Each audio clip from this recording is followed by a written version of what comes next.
Jelajahi cara baru mendapatkan informasi. Download Metro TV Extend sekarang.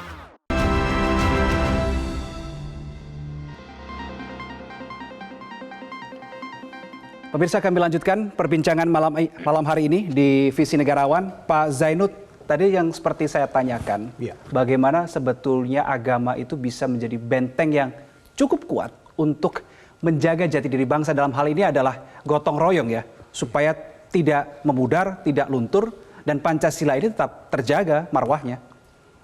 Iya, agama itu kan sesungguhnya nilai ya, yang semua agama pasti mengajarkan nilai-nilai yang universal, nilai-nilai kasih sayang, nilai-nilai toleransi, nilai-nilai ta'awun atau saling menolong, atau dalam bahasa lain gotong royong ya, nilai-nilai kebajikan yang lain yang saya kira itu di dalam praktek kehidupan sehari-hari setiap umat beragama itu harus melekat, itu harus menjadi ciri yang menjiwai setiap umat beragama.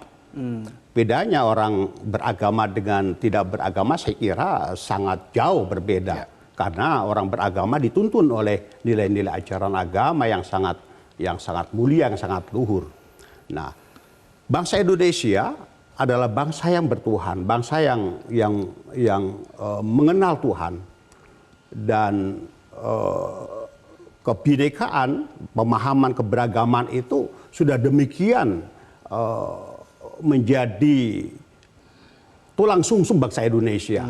Artinya apa? Bahwa kehidupan sehari-hari masyarakat Indonesia itu tidak pernah sepi dari praktik-praktik keagamaan. Sehingga inilah yang nanti bisa membentuk jati diri bangsa Indonesia. Itu yang nanti juga akan menjadi benteng setiap pribadi, setiap rakyat Indonesia terhadap apa? Terhadap gempuran-gempuran nilai yang datang dari luar. Oke, tapi masalahnya begini Pak Zainud, kalau dari sudut pandang saya, agama seperti yang tadi Anda katakan memang sudah melekat di masing-masing masyarakat Indonesia ya. Sudah melekat, sudah tahu mana yang baik, mana yang benar, mana yang salah juga, tetapi masih ada kecenderungan melakukan yang tidak seharusnya begitu. Bagaimana Pak Zainud menjawab hal ini? Iya, adanya pemahaman keagamaan setiap orang ya, atau juga tingkat kedalaman keimanan setiap orang kan berbeda-beda.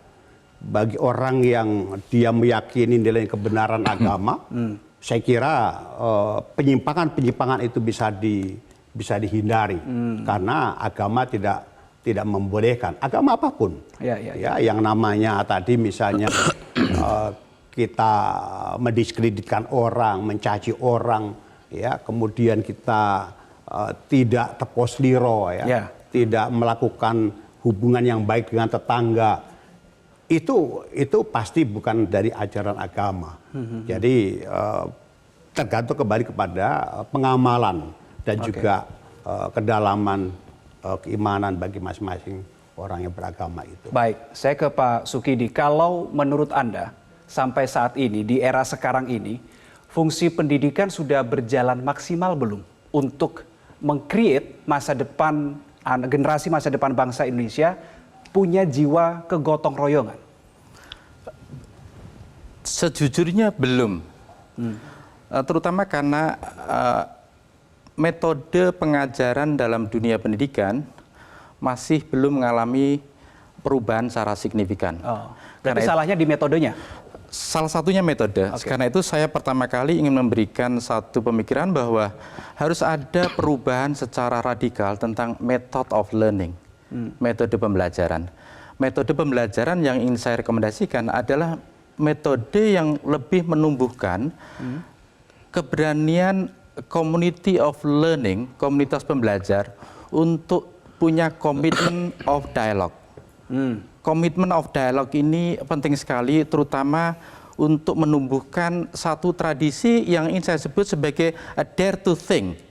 Keberanian untuk berpikir, terutama berpikir secara kritis, dan yang kedua berpikir secara rasional. Critical thinking and rational thinking ini yang lemah dari kita, terutama dalam pendidikan, karena pendidikan kita lebih cenderung mengandalkan satu memori, satu hafalan, dan juga pendidikan yang cenderung memiliki hubungan yang tidak setara antara guru, murid, dan komunitas sekitarnya. Karena itu harus ada satu tradisi kesetaraan dalam proses pembelajaran itu, sehingga semua yang terlibat dalam proses pendidikan itu menjadi equal community of learning. Jadi siapa yang paling bertanggung jawab untuk menciptakan metode pembelajaran yang seperti itu, Pak Sukidi? Tentu saja harus ada gotong royong antara pemerintah, terutama guru, pihak swasta, dan juga mereka yang terlibat dalam proses pendidikan itu. Tapi yang tak kalah pentingnya adalah orientasi pendidikan kita harus lebih pada sains. Ini yang lemah sekali di dunia Islam, terutama karena dominasi pendidikan agama di berbagai perguruan, di berbagai sekolah dan perguruan tinggi, dan karena itu kita harus memberikan bobot yang besar untuk pendidikan sains. Tujuannya apa? Tujuannya agar sejak kecil anak terdidik untuk berpikir secara saintifik. Manfaatnya apa? Manfaatnya, kata Profesor Steven Pinker, Profesor Psikologi di Harvard, agar setiap orang punya kesadaran untuk menghargai scientific thinking, pemikiran ilmiah, dan juga agar setiap orang akhirnya menjiwai tentang pentingnya pemikiran ilmiah dalam satu komunitas pembelajaran. Oke, baik.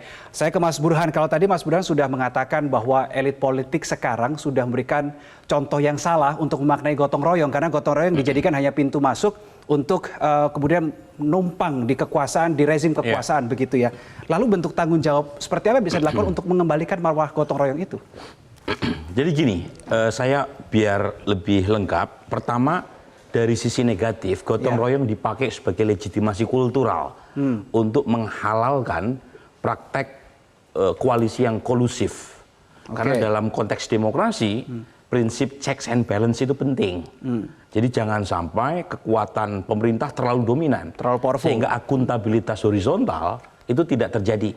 Jadi checks and balance antar lembaga, antar cabang kekuasaan tidak terjadi. Dan umumnya mereka memakai prinsip gotong royong untuk melegitimasi praktik itu. Meskipun lagi-lagi ada plusnya juga, Reno. Plusnya adalah sistem pemerintahan kita, presidensial multipartai ekstrim ini itu jadi lebih stabil. Jadi ini berbeda dengan sistem presidensial di banyak tempat yang umumnya melahirkan banyak instabilitas politik karena terjadi deadlock. Karena umumnya kalau sistem multipartai ekstrim plus sistem presidensial itu melahirkan minority presiden, presiden minoritas. Karena presiden yang terpilih itu berasal dari partai yang tidak terlalu kuat, tidak menguasai 50%+1. Jadi untungnya dari sisi positifnya praktek partai-partai masuk ke dalam pemerintahan atas nama gotong royong tadi adalah menghasilkan pemerintahan yang stabil. Ada plus minusnya. Nah, tentu saja yang ingin saya tekankan tadi, Reno, pertama gotong royong ini yang secara sosial itu menjadi tadi Mas Sukidi menjelaskan ya, inti dari pidato Bung Karno 1 Juni adalah spirit gotong royong. Dan itu muncul dalam berbagai macam istilah kan, termasuk ada istilah sonjo ya dalam tradisi Jawa ya.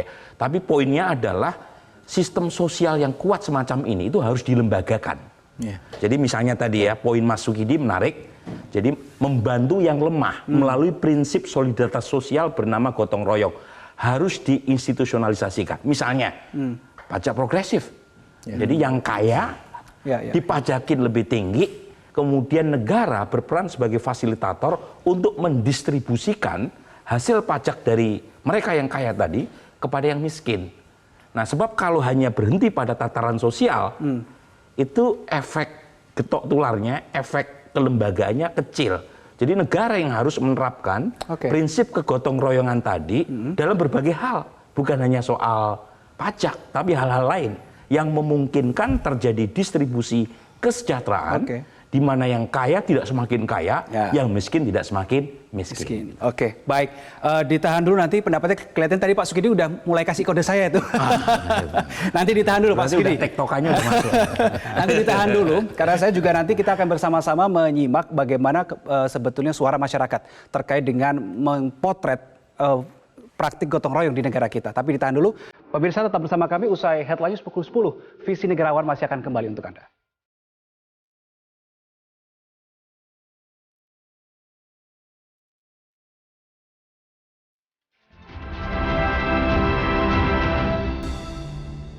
Cara mudah mendapatkan informasi dengan satu sentuhan jari. Download Metro TV Extend.